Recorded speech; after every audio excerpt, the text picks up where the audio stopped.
नमस्कार, बिहार मिथिला न्यूज में आपका स्वागत है। मैं हूं तलत परवीन। दरभंगा के शिक्षा व्यवस्था को और मजबूत करने एवं गुणात्मक बनाते हुए राष्ट्रीय और बिहार स्तर पर परिणाम बेहतर करने के उद्देश्य से आज दरभंगा में एक कॉर्पोरेट संस्थान लॉन्च हुआ है। वह है आकाश मेडिकल और इंजीनियरिंग का।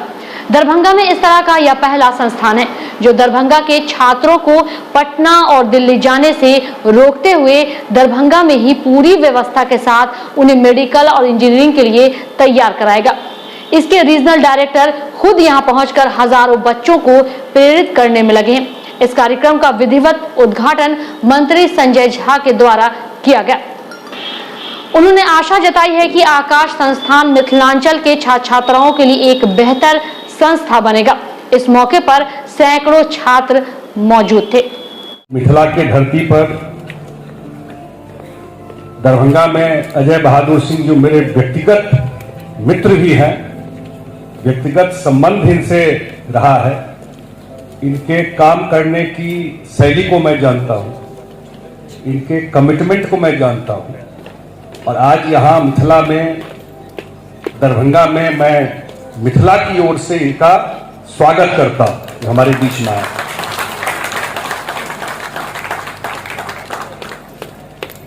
जो डायरेक्टर है इस जोन के आकाश के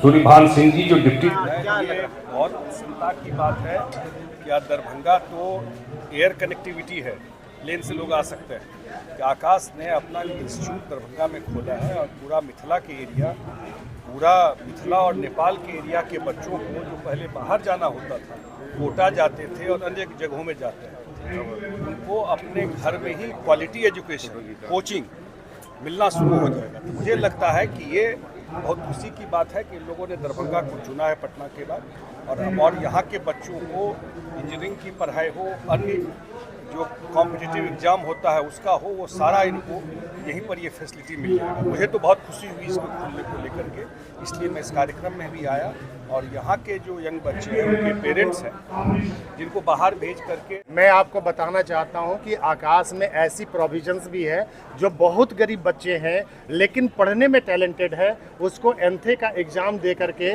वो 100% तक की फीस को फ्री में दिया जा सकता है और कोई भी स्कॉलरशिप टेस्ट किसी भी दिन स्कॉलरशिप टेस्ट को दे करके 90% तक का स्कॉलरशिप वो ले सकता के फीस से 30% कम रखा गया है। इस बात को ध्यान में रखते हुए कि हमारी यहाँ का इकोनॉमिक सिस्टम निश्चित रूप से महानगरों से कम है, इसलिए 30% फीस यहाँ पर कम रखा गया है और उसमें भी 90% तक स्कॉलरशिप। तो मैं कहूँगा कि में पटना और दरभंगा के बीच जो टीचर्स होंगे वो कैसे होंगे और कितना विश्वास लोग करेंगे यहाँ? ये आपने सबसे अहम क्वेश्चन पूछा है। मैं आपको बताना चाहता हूँ, मैंने अभी भी कहा सिस्टम इज सुप्रीम। कोई पर्सन हमारे यहाँ नहीं दिखाई देते और जितना भी लोग हमारे दरभंगा में है वो कोई ना कोई दिल्ली में काम कर रहे थे, कोई पटना में काम कर रहे थे, कोई भुवनेश्वर में काम कर रहे थे।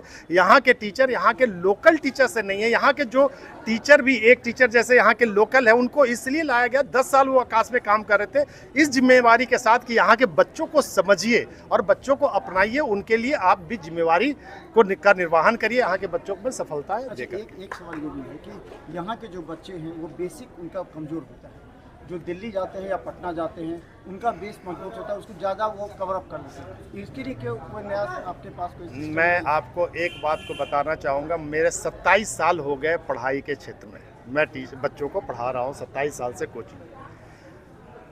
ये हर टीचर हमारे आकाश का यही एक सिस्टम है कि वहाँ पर जो मतलब एक ही पौंड में शेर और सियार दोनों ही पानी पीते हैं।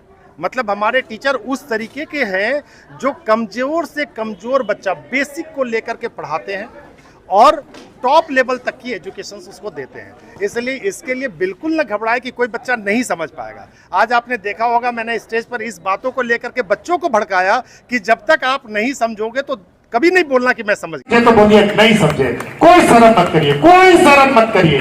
आपको सक्सेसफुल बनना है, आपको डॉक्टर बनना है, आपको इंजीनियर बनना है, आपको आईएएस बनना है, आप अपना जीवन बनाना है। इसलिए बिना समझे आगे नहीं बढ़िएगा कभी भी।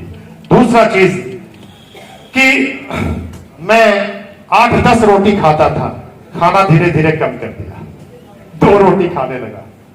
मेरी मां सुबह 4 बजे सुबह उठती थी, मुझे भी उससे सोया हुआ नहीं देख पाती थी। मैं कब सोता था कब जागता था मुझे पता नहीं। और आपको बताना चाहता हूं दोस्तों कि यही हैबिट और धीरे धीरे धीरे धीरे बढ़ता रहा। 4 महीने में मेरी कोर्स पूरा हो जाता है।